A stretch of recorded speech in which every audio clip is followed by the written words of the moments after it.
There is fresh ink on a page I have not written. It is wet, still wet, under my thumb, and it spells a death 3 days from now, a drowning.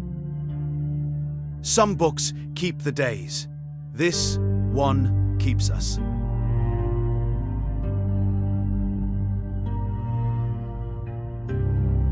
My name is Wren Aldous, and I have just learned that the Almanac does not remember. It decides. Let me go back. Let me put it down in order, because the book will not, and someone should. I came to Whisper Hollow in the last week of an autumn that has not, in living memory, agreed to end. I came to bury my aunt and to inherit her keeping. The road in is not a road so much as a memory of one, a stone causeway that surfaces only at low tide. Cale Drover pulled me the last of the way on his flatboat, and he did not speak until the leaning church spire broke the waterline ahead of us, black and patient, like a finger laid against a pair of lips. You'll want to learn the bells before you learn the people, he said. The people change their minds. The bells don't. He smiled at the water instead of at me, and the smile did not reach anywhere near his eyes, and his eyes, when they finally found mine, had the flat, reflective stillness of the reservoir itself, as though something had poured him full to the brim a long time ago, and he had simply held it ever since. The living town sits above the water on a shelf of slate. Below the town, on still mornings, you can see the old hollow through the clear black water. Roofs, a road, a doorway standing open under 12 feet of cold. The drowned and the living share an address. This is not a metaphor here. Nothing here is a metaphor. Everything means exactly what it says, and it says terrible things in the gentlest possible voice.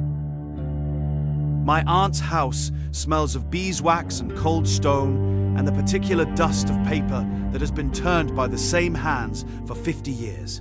And there, on a lectern of black oak in the front room, lit by the one window that faces the water, sat the Almanac. I want to tell you it looked like a holy thing. It did not. It looked like a ledger that had drowned once and been dried out badly, swollen at the spine, foxed brown at every edge. But when I lifted the board, the pages inside were immaculate, and I felt, I will be honest, because the book is honest and it has cost me everything. I felt that it was glad to be opened. That is the first lie the Almanac tells you. It is glad to see you. Old Maris Fenn came that first evening with a jar of dark honey. She is the beekeeper, the nearest thing the hollow has to an elder, and she taught me the keeping over 3 days the way you teach a child to handle something that bites. You copy only the past. When a death has happened, you take the fair ink and you copy that name and that date into the fair column in your best clean hand.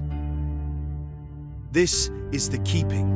The book is the hollow's memory, Maris said, and a memory wants tending, or it goes sour. And you tell the bees. After each entry, you walk to the hives at the foot of the garden, and you say the name to them 3 times, low, the way you'd wake someone gently. Tell the bees of a death, and they'll keep the household's luck from following the dead down into the water. And the third rule, the one she said only once and did not repeat and would not look at me while she said it. You never read ahead. There are pages further on than today, she told me. Working pages. You'll feel them under your fingers when you turn. They're heavier. They hold the cold longer. You do not read them. You wait until a day is finished and gone before you write it. The book records the past, Wren. Only ever the past. People who forget that come to grief in this valley. Promise me. I promised her. I meant it. I am the careful one, the quiet one, the archivist. I have spent my whole life keeping my hands behind the rope. It is the only thing I trusted about myself. Here is the thing I have not told you yet. I do not remember arriving in the hollow. Not the first time. But underneath this week there is a whole childhood that sits in me like furniture in a dark room, familiar as my own breath, and not one moment of it has a how or a when attached. I told myself it was grief. Grief does that, it blurs the edges. On the fourth morning I sat down to do the keeping properly for the first time alone. I trimmed the pen. I unstoppered the good ink, that smell of iron and oak-apple and old rain. And for an hour I was, God help me, content. The light off the water came up through the window, the color of weak tea. The bees were a low sound in the garden. I thought, I can do this. I thought, this is a life. And then I turned a page to find the next of my aunt's notes. And the page I turned to was heavier. It held the cold longer. I felt it the way Maris said I would. A chill that sat under my fingertips a half second after the rest of the paper had warmed to my hand. A working page. I should have closed it at once. I knew the rule and I meant to keep it. But there was writing on it already, fresh writing. And the ink was wet.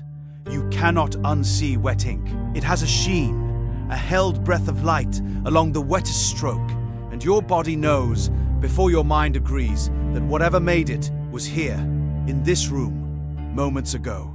I read it. It gave a name, a neighbor's name, Thomas Overt, who keeps the low cottage nearest the waterline, who had lifted my trunk off the boat with his own arms 3 days before, and called me lass. It gave his name, and beside it a manor, by water, and beside that a date. The date was 3 days from that morning, 3 days ahead. In the working pages, in wet ink, in my hand.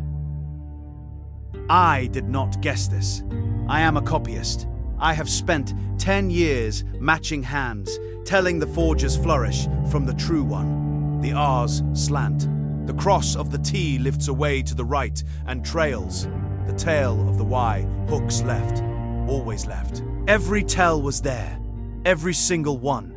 It was my hand, wet 3 days early, naming a living man's drowning.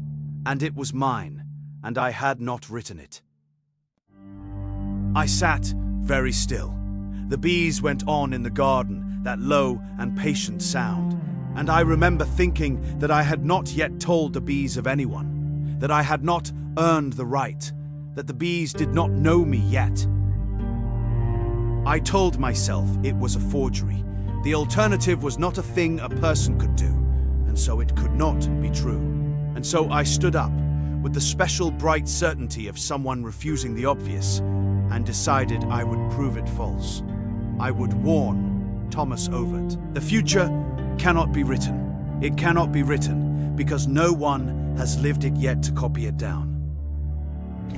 I took the path down toward the waterline with the fog coming up to meet me. Whisper Hollow earns its name in the late afternoon. The fog does not muffle sound.